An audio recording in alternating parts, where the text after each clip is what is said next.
Este podcast pertenece a la red Podcast SN.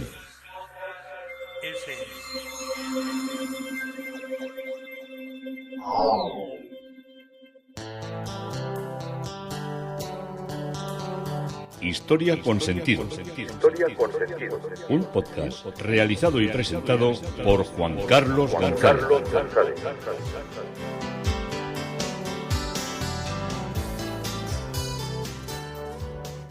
Un saludo a cuantas personas se acercan a través de las redes sociales, de Facebook, de Twitter, de mi página web Historia con Sentido. Yo soy Juan Carlos González y un día más encantado de acercaros una parte de la historia.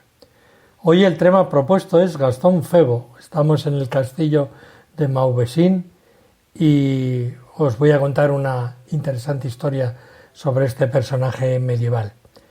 Pero como en estos podcasts anteriores vamos a seguir recordando y recorriendo las obras de Luis Astiazarán y nos habíamos quedado en el último capítulo con lo que fue su obra de fabricar, de construir empresas.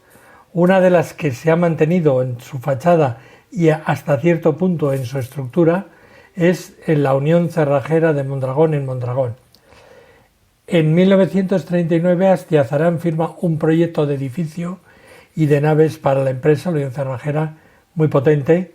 Tenéis que entender que ya se hizo una mecanización muy importante de las cerraduras, que pasamos del candado y de esas llaves enormes, tipo de las llaves que se representan a San Pedro en los retablos renacentistas, pues pasamos de eso a una pequeña llave bastante segura que abría y cerraba la puerta con un mecanismo que no ocupaba media puerta. Bueno, en este proyecto se describe un edificio de estructura de hormigón armado que trata de solucionar de una manera nítida y coherente un grupo de edificios industriales que ya existía y dota al conjunto de una fachada significativa, monumental, de cara a la villa, a la vez de buscar armonizar el espacio y proyectando nuevos edificios de pisos y de naves. Cuando hablo de edificios de pisos eran generalmente las oficinas. Normalmente se construía una entrada insigne donde estaba, por así decirlo, un poco un recibidor, y ahí en esa planta baja o en plantas superiores, pero en el inicio de la fábrica, estaban las oficinas. Los oficinistas no estaban al fondo de la fábrica, ni tenían que cruzar con ella, sino que los listeros, los que pasaban la lista de las personas que han venido al trabajo y decían haber fichado, y los encargados, que eran los que tenían que llevar la producción, se acercaban a la oficina o tenían unos encargados que recogían esos documentos y los entregaban.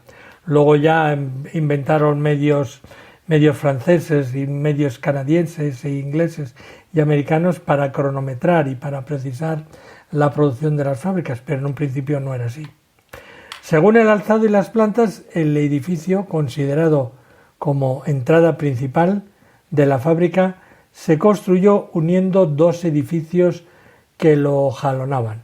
Probablemente estos dos edificios también eran obra de Luis Astiazarán y ya existía en el año 1935 un plano firmado por el ingeniero Francisco Resusta, en la que aparecían estos dos edificios a la entrada y como en el catálogo ya de 1936 aparecen en los dibujos estos edificios ya levantados. Este Resusta era el que dirigía todos los proyectos de la Unión Cerrajera de Mondragón, y cuando estaba haciendo este trabajo me ha llamado la atención de ver una foto del Resusta y de los directivos de esa fábrica en esos años, que aparecen con Miguel Primo de Rivera, con el dictador. Se movía mucho, no penséis que estaba allí olvidado en un fondo de Madrid. No, venía, iba por las provincias. Ahí se le ve, hombre, para nosotros un poquito, bueno, no catetito, ¿no? Porque entonces los elegantes llevaban esos trajes tan ceñidos, con su clavel en la solapa, su pañuelo metido en el bolsillo de la americana, un bastón. Ya el hombre ya no era joven ya en aquellos años, es poco antes de que dejara de que dejara el gobierno. Pero había que ver qué interés tenían los empresarios también en llevarse a este presidente de gobierno, que hizo tantas carreteras y tantos proyectos, a lo que era su mundo, ¿no? Bueno, el edificio central de planta baja y de 2 pisos en realidad tenía una planta irregular y a la vez que racionalizaba el acceso y la circulación de la fábrica, generó nuevos espacios construidos sobre el cauce del río Deva. Si no os imagináis un poco, porque no conocéis la zona, esto funciona de la siguiente manera. Montañas con una caída increíble y abajo un río. Los pueblos se construían a ambas orillas del río y las fábricas se construyeron cuando se acababa el pueblo a ambas orillas del río. No había más preocupación. Este edificio, de entrada a la fábrica, según los planos, uniría una nave de 2 crujías situada al suroeste de la misma, que no llegó a ejecutarse, un edificio de planta baja y de 2 pisos, la cerrajería, ubicada al sur de este edificio central, y el edificio de planta baja y 3 alturas, llamado almacén de obra elaborada, dispuesto al norte del edificio de entrada, y todo ello armonizada con una fachada en la que los vanos corridos y apaisados y verticales formaban un juego absolutamente genial, junto con un escalonamiento del frontón de la fachada principal que acoge la entrada, haciéndolo como si fuera tipo pórtico. En definitiva, se trató de una solución inteligente, armonizadora y unificadora ante un grupo de edificios que se habían construido sin ningún tipo de ordenamiento urbanístico interno, según las necesidades productivas que tenían las sucesivas etapas empresariales, generando espacios aparentemente anárquicos. Este proyecto en su integridad debió de realizarse a principios de los años 30, como os digo, Alfonso Primo de Rivera dimite ese año, y su ejecución comenzó inmediatamente, de manera que para julio de 1931 estaban construidos los 2 edificios que jalonaban la entrada principal, y posteriormente, tras la finalización de la Guerra Civil, se retomaría el proyecto inicial para terminar su ejecución.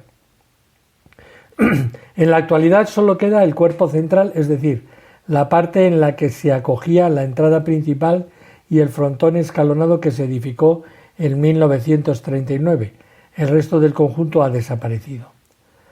El desaparecido edificio del almacén de obra elaborada, que se situaba al norte del conjunto, era un edificio de planta rectangular, también estructura de hormigón, planta baja y 3 alturas y de cubierta aterrazada.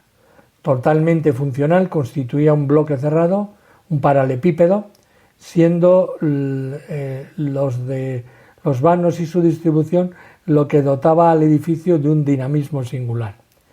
Al sur del cuerpo que pervive estaba el edificio, como os he dicho, que le llamaban de la cerrajería, adaptando su planta a un meandro del río Deva, y presentaba cubierta aterrazada y estructura de hormigón, y contaba con planta baja y con 2 pisos, en la que se destacaban los vanos de las plantas superiores que a modo de muro cortina abrazaban toda la fachada, unificándola en su conjunto.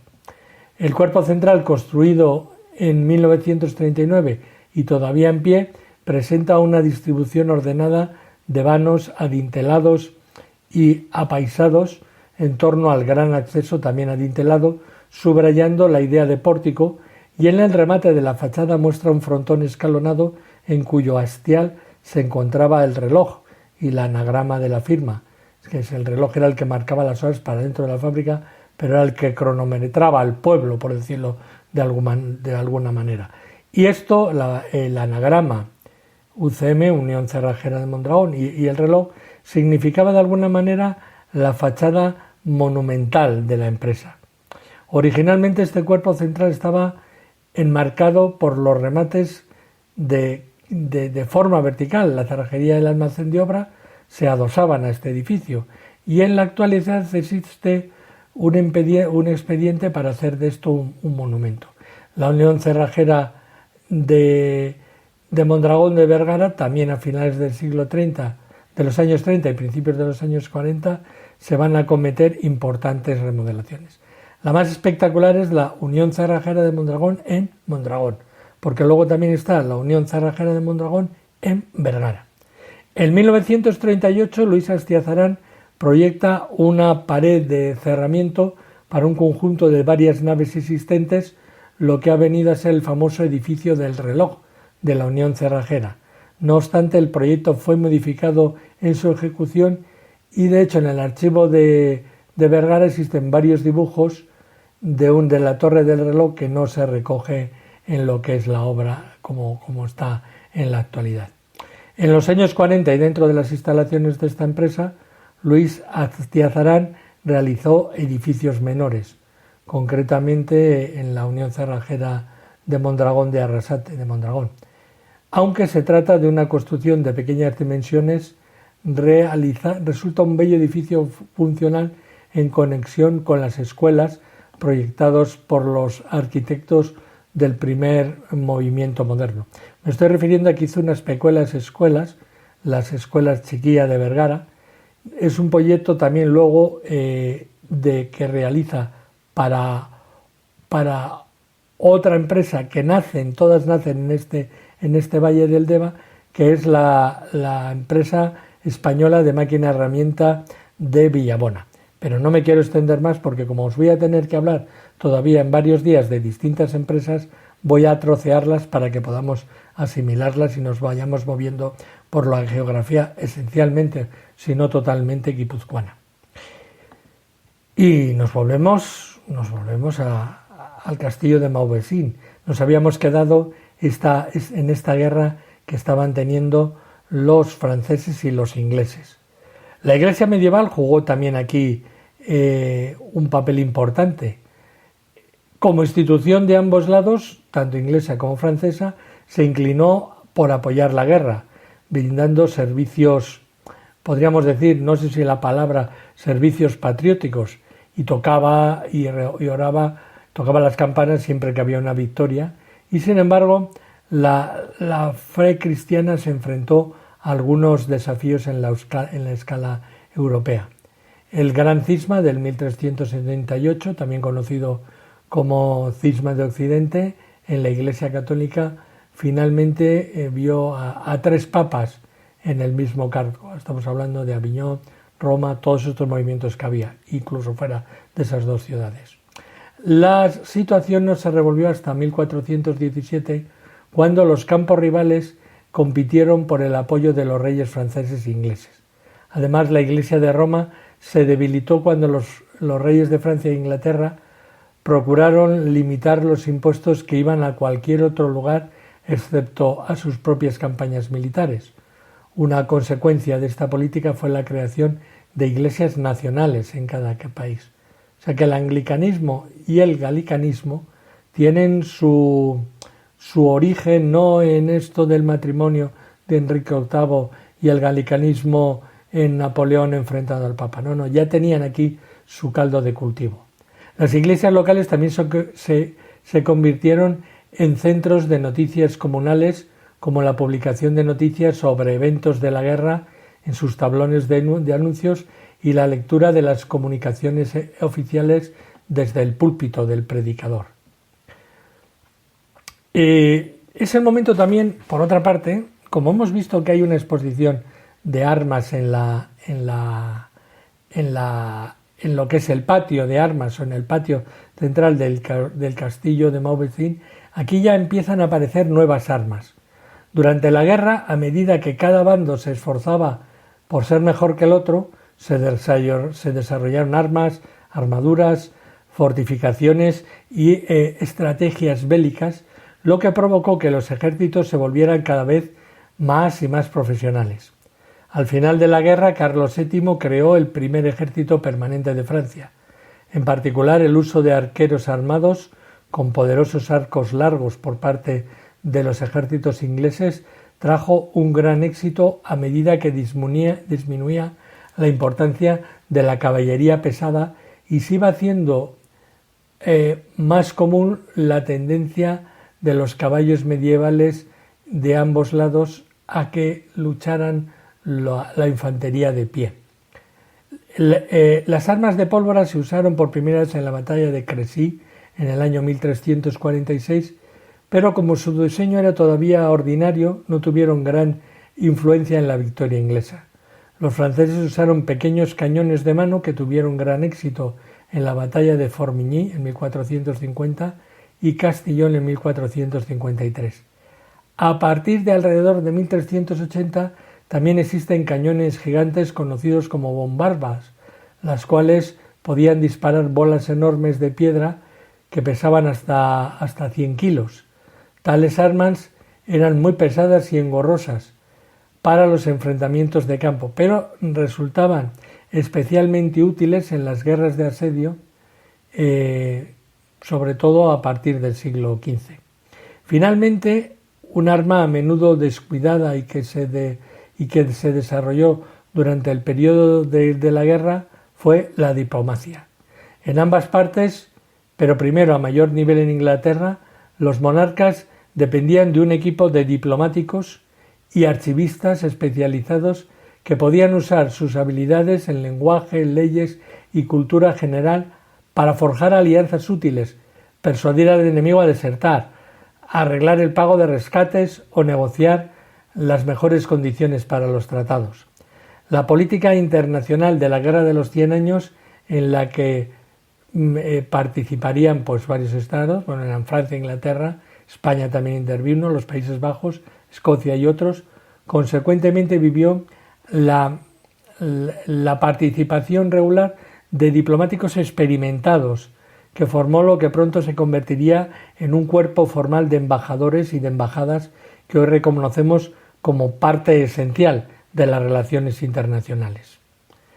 La guerra, alentada por la emocionante literatura medieval, los poemas y las canciones populares, fomentó un mayor sentimiento nacionalista en ambos bandos.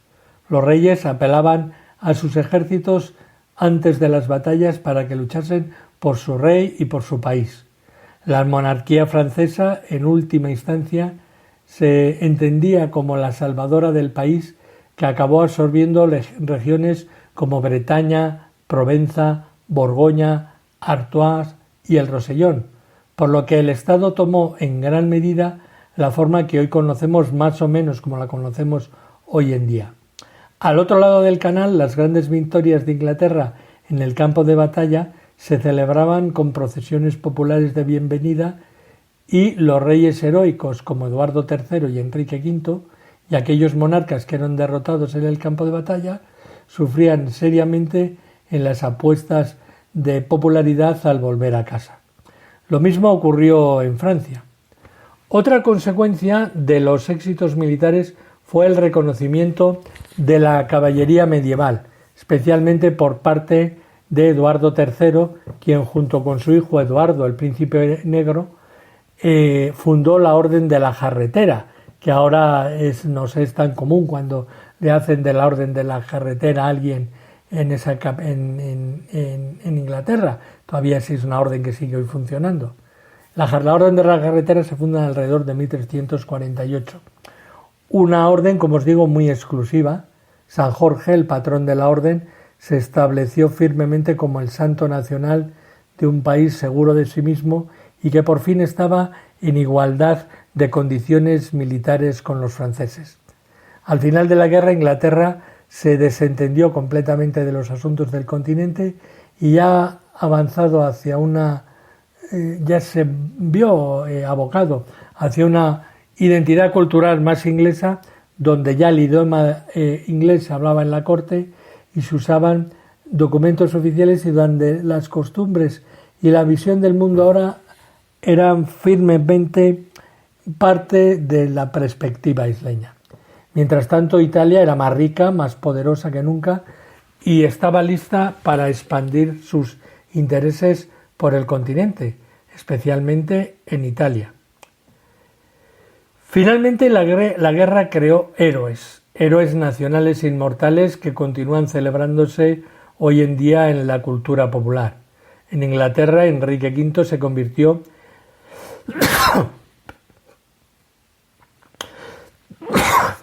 en una leyenda en vida, después de su sorprendente victoria en la batalla de Agincourt de 1415, contra todo pronóstico, y gracias a escritores como William Shakespeare, su fama continúa ascendiendo, ya que Enrique V todavía se sigue representando, filmando y citando.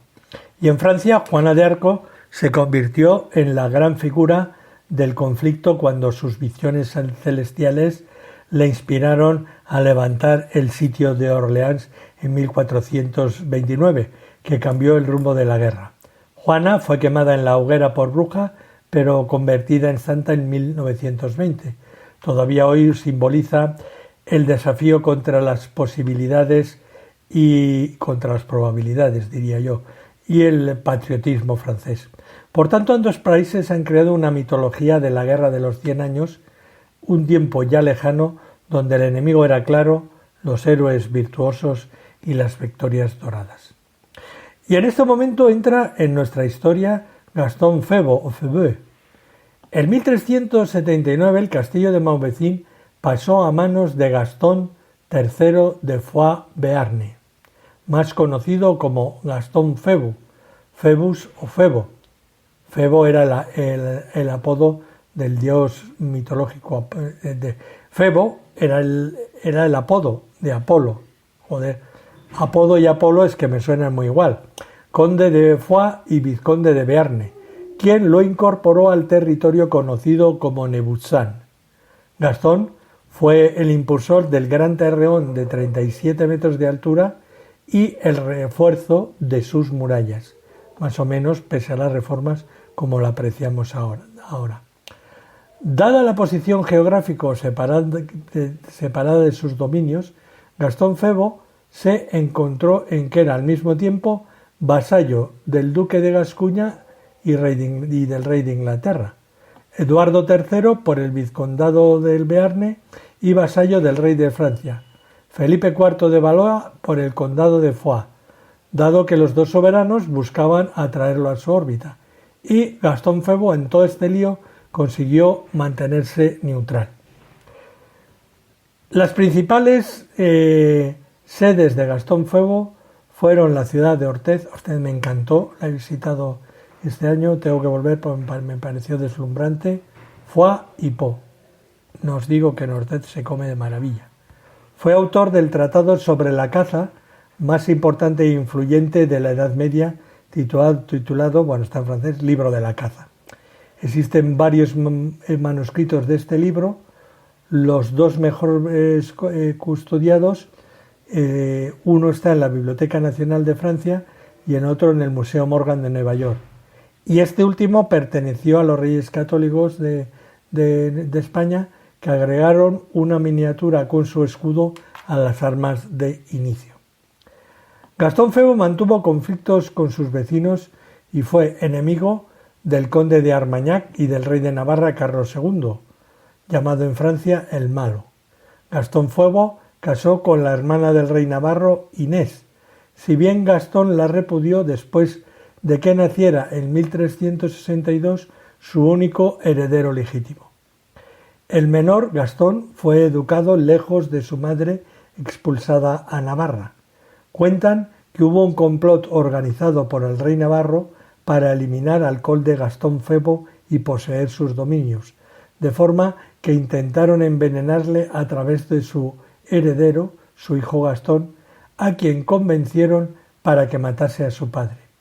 Pero el joven Gastón sería descubierto y denunciado por su hermano Ibaín, hijo ilegítimo. Durante una visita de Gastón Febo a su hijo en la cárcel de Orthez, este se negó a dar el nombre de sus cómplices y en un ataque de furia Gastón Febo lo mató. Sería agosto de 1380. Sintiendo el infierno abierto bajo sus pies por haber matado a su hijo Febus, huyó de Orthez, regresando 3 años después. Instalado en el castillo de Pau, ya sabéis que estos reyes y nobles, Roma les perdonaba a todos. Si hubiera sido un campesino o un caballero normal, lo hubieran cortado en 4 trozos. Bueno, a la vuelta se instaló en el castillo de Pau, escribió un sorprendente libro de oraciones y sus dominios no llegaron a pasar al poder de Inés de Navarra y fue sucedido por su hijo Ibaín.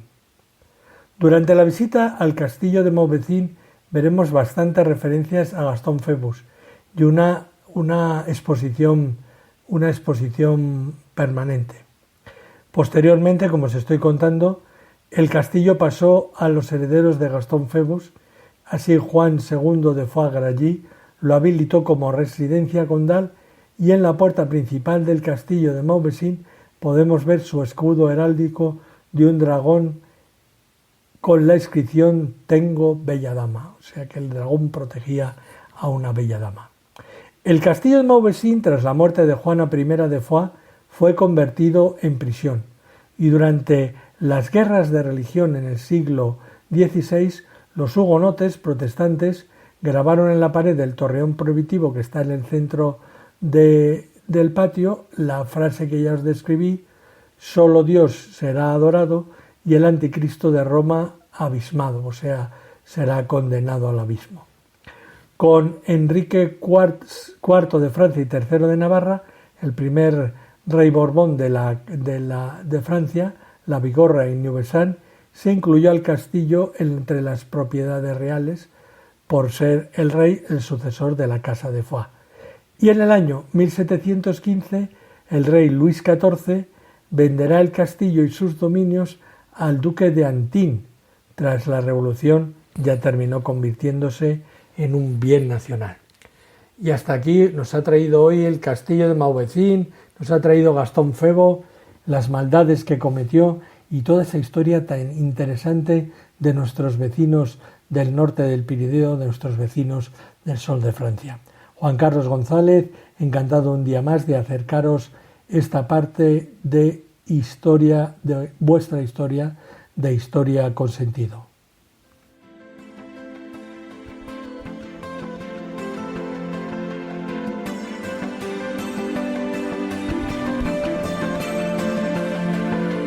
Hasta aquí un episodio más de Historia con Sentido. El podcast que te habla de historias de la historia, sucesos, eventos, como si el ayer fuera hoy. Síguenos a través de iTunes, Spreaker o iVoox. Contacta con nosotros por correo electrónico escribiendo a podcast@historiaconsentido.com. Nuestra web www.historiaconsentido.com. Y en Twitter nos encontrarás como @historiasentido. Este podcast pertenece a la red